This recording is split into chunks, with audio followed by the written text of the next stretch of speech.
सबसे पहले क्वेश्चंस पढ़ते हैं। क्वेश्चंस आपकी स्क्रीन पर है, आप भी पढ़िए मेरे साथ। ओके, इसमें क्या लिखा हुआ है देख लेते हैं। मैं इंग्लिश में क्वेश्चन पढ़ रही हूँ, मैं हिंदी में भी एक बार आपको स्क्रीनशॉट दिखा दूंगी, तो अगर आप हिंदी में पढ़ना चाहते हो तो आप हिंदी में भी पढ़ सकते हो। सो क्वेश्चंस में लिखा हुआ है 8 persons A, B, D, F, G, H, J and L are sitting in 2 concentric table with 4 persons are sitting in each circle। मतलब 2 टेबल है आपके और टेबल पर 8 लोग बैठे हुए हैं। इनर जो टेबल है आपका, इस पर 4 लोग बैठे हुए हैं और जो आपका आउटर टेबल बना हुआ है इस पर 4 लोग बैठे हुए हैं। ओके, और इसमें कह रहा है कौन कौन से लोग हैं, A, B, D, F, G, H, J and L। एक एक लाइन को बहुत ही अच्छे से पढ़ना है, कोई भी वर्ड नहीं छूटना चाहिए, नहीं तो आपका पूरा का पूरा पजल खराब हो जाएगा। All of them are facing towards each other. जितने भी पर्सन है वो एक दूसरे की तरफ देख रहे हैं। एक दूसरे की तरफ देखना मतलब उनका फेस एक दूसरे के आमने सामने है।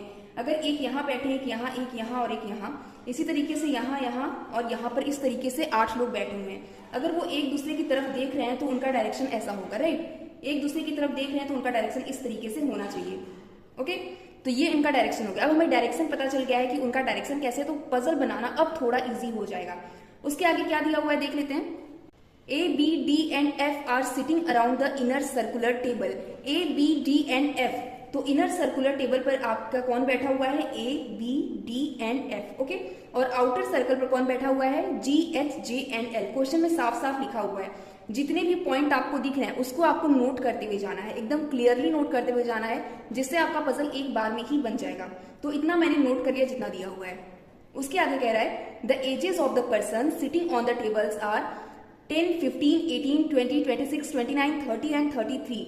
जो पर्सन बैठे हुए, जो 8 पर्सन है हमारे पास, उनकी एज दी हुई है, उनकी उम्र दी हुई है 10, 15, 18, 20, 26, 29, 30 एंड 33। ओके, तो क्या करेंगे हम, सबसे पहले यहाँ पर एक किनारे पर लिख लेंगे 10, 15, 18, 20, 26, 29, 30 और 33। तो मैंने यहाँ पर इस तरीके से बना लिया है, जिससे जब मुझे एज लिखना होगा कि किस पर्सन की कितनी एज है, तो मैं यहाँ पर अपना क्लियरली लिखती जाऊंगी। इससे मुझे प्रॉब्लम भी नहीं होगी और बहुत ज्यादा हौच पौच नहीं होगा कि क्या बनाया था मैंने, क्या लिखा था। तो एकदम जितने भी पॉइंट्स आपको मिले एकदम क्लियर करते हुए जाइए उसे। उसके आगे नोट में क्या लिखा हुआ है देखिए। The person of outer table are sitting exactly in front of the person sitting around the inner circular table. तो जैसे हमने इस तरीके से बना लिया कि जो इनर सर्कुलर टेबल पर जितने पर्सन बैठे हैं वो आउटर पर्सन के बिल्कुल एग्जैक्ट सामने बैठे हुए हैं। ठीक है, तो ये हो गया। दूसरा है 2 persons are called immediate neighbour only when both are sitting in the same circle. अगर 2 पर्सन को हम पड़ोसी कहते हैं कि ए बी का पड़ोसी है, इसका मतलब दोनों एक ही टेबल पर बैठे हुए हैं। नेक्स्ट कह रहा है B is sitting second to the right of A. B जो है वो ए के सेकंड राइट में बैठा हुआ है। अब हमें एक एक पॉइंट को अच्छे से नोट करते हुए जाना है। तो आपको क्या करना है, आपके पास जो पेज है वहां पर उसे नोट करते हुए जाइए। ए के सेकंड राइट में आपका बी बैठा हुआ है, तो इस तरीके से मैंने बना लिया। ए के सेकंड राइट में बी बैठा हुआ है और सेकंड राइट कैसे दिखाना है, इस तरीके से मैंने डायरेक्शन दिखा दिया है। ठीक है, ये चीजें हो गई। उसके बाद आगे क्या कह रहा है, L who is sitting in front of B is 20 years old। B के सामने जो L बैठा हुआ है मैंने इस तरीके से बना दिया और कह रहा है कि L 20 साल का है, उसकी उम्र 20 साल है, तो मैं यहाँ 20 साल के आगे L लिख दूंगी। ठीक है, तो यहाँ पर मेरा उम्र भी इसमें पता चलता जा रहा है कि जितने लोगों की क्या क्या उम्र मैं यहाँ पर नोट करती जाऊंगी, तो क्लियर होता जाएगा पूरा। दूसरा पॉइंट है 2 persons sits between A and F counting from the right. A के राइट से अगर आप देखोगे, काउंट करोगे, तो ए और एफ के बीच में 2 पर्सन बैठे होने चाहिए। तो ए और एफ के बीच में 2 पर्सन होने चाहिए कब, जब आप ए के राइट से काउंट करोगे। तो मैंने इसे नोट कर लिया, बिल्कुल क्लियर।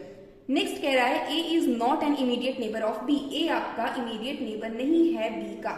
ठीक है, ये हो गया। उसके आगे कह रहा है G is sitting in front of F. G हमारा एफ के बिल्कुल सामने बैठा हुआ है, तो जी के सामने हमने एफ बना लिया। L is an immediate neighbour of G। L जो है वो G का इमीडिएट नेबर है, तो इसे हमने इस तरीके से बना लिया। नेक्स्ट कह रहा है D is an immediate neighbour of A। D हमारा A का इमीडिएट नेबर है। ठीक है, ये चीज हो गई। उसके आगे कह रहा है H is not sitting behind D।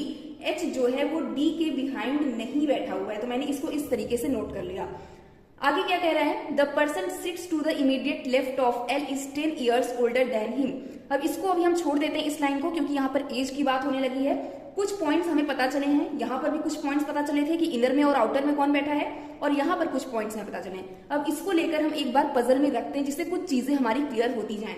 सबसे पहले हमें पता है कि हमारा जो इनर सर्कल है वहां पर A, B, D और F बैठा हुआ है, राइट। यहाँ पर क्या लिखा हुआ है, पहला पॉइंट, A के सेकंड राइट में B बैठा हुआ है और A भी हमारे इनर टेबल पर है।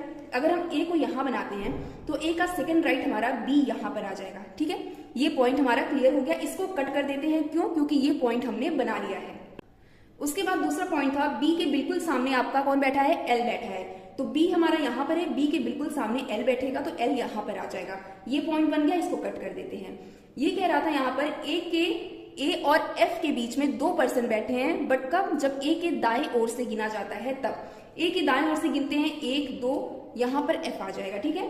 तो बिल्कुल ये पॉइंट हमारा बन गया। ओके, अब आपको पता था कि इनर सर्कल में आपके ए बी डी और एफ है, तो एक यहाँ पर सीट जो है खाली बचती है, तो यहाँ पर हम डी को बैठा देंगे। और आपको पता है कि क्वेश्चन में कहा गया था कि डी ए का नेबर है, तो ये पॉइंट भी हमारा बिल्कुल क्लियर है यहाँ पर, तो इसको कट कर देते हैं। ए बी का नेबर नहीं होना चाहिए, ये भी हमारा सही है, नेबर नहीं है ए बी का। एल जो है जी का नेबर होना चाहिए, जी यहाँ भी हो सकता है, यहाँ भी हो सकता है, तो इसको अभी नहीं बैठाना है। यहाँ पर देखिए ये पॉइंट क्या है, जी के बिल्कुल सामने एफ बैठा हुआ है, एफ हमारा यहाँ है, इसका मतलब जी यहाँ पर हो गया, इसको कट किए। एल का नेबर जी है, बिल्कुल सही, इसको कट किए। और एच के सामने डी नहीं होना चाहिए, अगर हमारा डी यहाँ पर है तो एच तो यहाँ नहीं आ सकता क्योंकि क्वेश्चन में कहा हुआ है, इसका मतलब एच यहाँ पर आएगा। जब एच जी और एल आउटर सर्कल पर बैठ गए हैं तो बचा कौन है, जी एच जे एल, मीन्स आपका जे बच गया, तो जे आपका यहाँ पर आ जाएगा। ये आपका पूरा का पूरा पजल बिल्कुल रेडी हो गया है, बट अभी पूरी तरीके से रेडी नहीं है। क्यों? क्योंकि एजेस अभी गिनना बाकी है, किसकी कितनी एज है वो निकालना बाकी है। एक्चुअली मैंने जो एज कैलकुलेट की थी वो मिस हो गई, तो मैं बता नहीं पाई कि किस तरीके से एज को कैलकुलेट किया है, तो मैं अभी एक बार बता देती हूँ आपको कि किस तरीके से किया था। फिर से, the person sits to the immediate left of L is 10 years older than him. इसमें लिखा हुआ है कि जो पर्सन एल के बिल्कुल बाएं बैठा हुआ है वो एल से 10 साल बड़ा है, और एल आपका 20 साल का था, राइट। एल के एकदम बाएं कौन बैठा है, आपका जी बैठा हुआ है, तो जी आपका 30 साल का हो जाएगा, तो मैंने यहाँ 30 साल के सामने जी लिख दिया है। उसके बाद आगे लिखा हुआ है the age of person sits in front of A is 33 years old. A के सामने जो पर्सन बैठा हुआ है मीन्स एच जो है वो 33 साल का होना चाहिए, तो मैंने एच को 33 साल के सामने लिख दिया है। ओके, उसके बाद कह रहा है the sum of age of D and B is age of H. D और बी की एज को अगर हम मिला देते हैं तो वो एच की एज के बराबर हो जाएगी, मतलब 33 साल का हो जाएगा। तो यहाँ पर हमें 18 और 15 दिख रहा है, जिसको मिलाने पर, ऐड करने पर 33 years आ रहा है, बट कौन 18 होगा कौन 15 ये हमें नहीं पता। आगे देखते हैं, शायद कुछ क्लू मिल जाए। D is older than B, D आपका बी से बड़ा होगा, इसलिए मैंने डी को 18 साल के सामने लिख दिया है और बी को 15 साल के सामने लिख दिया है।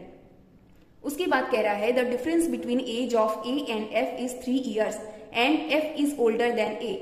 ए और एफ की एज में 3 साल का डिफरेंस होना चाहिए और एफ जो है वो ए से बड़ा है। ओके, तो यहाँ पर 29 एंड 26 दिख रहा है, 29 में से 26 निकालोगे आप तो 3 आएगा, इसका मतलब एफ जो है वो 29 years का हो जाएगा आपका, ए 26 year का हो जाएगा। बचता है 10 year, और कौन बचता है आपका जे, तो जे आपका 10 years का हो जाएगा। तो इस तरीके से आपकी पूरी पजल कंप्लीट हो गई है, आप बिल्कुल 5 नंबर ले सकते हो। आपको एक एक चीज को ध्यान से पढ़ना है, एक एक लाइन को पढ़ना है, एक एक क्लू को लिखते जाना है बिल्कुल क्लियरली। आपका पजल एक बार में ही काफी अच्छे से बन जाएगा, बिल्कुल गलत नहीं होगा, आपके 5 नंबर बिल्कुल फिक्स हो जाएंगे। सो इस तरीके से आपको पजल बनाना है, ध्यान रखिए। आगे अगर आप इस तरीके के क्वेश्चन सॉल्व करना चाहते हैं जो मैंने सॉल्व किया है, तो आपको मैं कुछ बुक्स बता देती हूँ जो बुक आपकी प्रिपरेशन के लिए काफी हेल्पफुल होने वाली है। जैसे कि क्वांट की, रीजनिंग की और इंग्लिश की बुक है, और ये टेक्स्ट बुक की बुक है। ये आपकी इंग्लिश और हिंदी दोनों लैंग्वेज में आती है, तो आप चाहो तो इसे ले सकते हो। काफी अच्छी बुक है, बहुत ही अच्छे से पूरा सिलेबस आपका दिया हुआ है, चाहे वो रीजनिंग हो या फिर इंग्लिश हो या फिर क्वांट की बुक हो, ठीक है।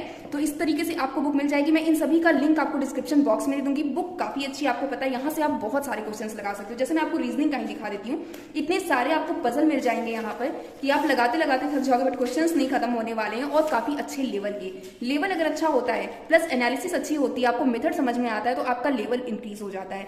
तो वो चीज काफी अच्छी है, मुझे काफी सही बुक लगती है। सारा का सारा आपका सिलेबस इसमें दिया हुआ है, चाहे वो अरेंजमेंट एंड पैटर्न हो, coding decoding, mathematical inequality, syllogism, blood relation, direction, order ranking, seating arrangement, puzzle, data sufficiency, आपके एग्जाम में जितने आते हैं सिलेबस। और मुझे लगता है कि रीजनिंग एक ऐसा सब्जेक्ट है जिसमें आप 35 आउट ऑफ 35 स्कोर कर सकते हो बहुत ही आसानी से, सिर्फ अपनी प्रैक्टिस के साथ। अगर आप प्रैक्टिस कर रहे हो लगातार तो आपको काफी हेल्प मिलने वाली, आप पूरा का पूरा नंबर गेन कर सकते हो, एंड आपके लिए बुक काफी सही रहेगी। मैं इन सभी का लिंक आपको डिस्क्रिप्शन बॉक्स में दे रही हूँ।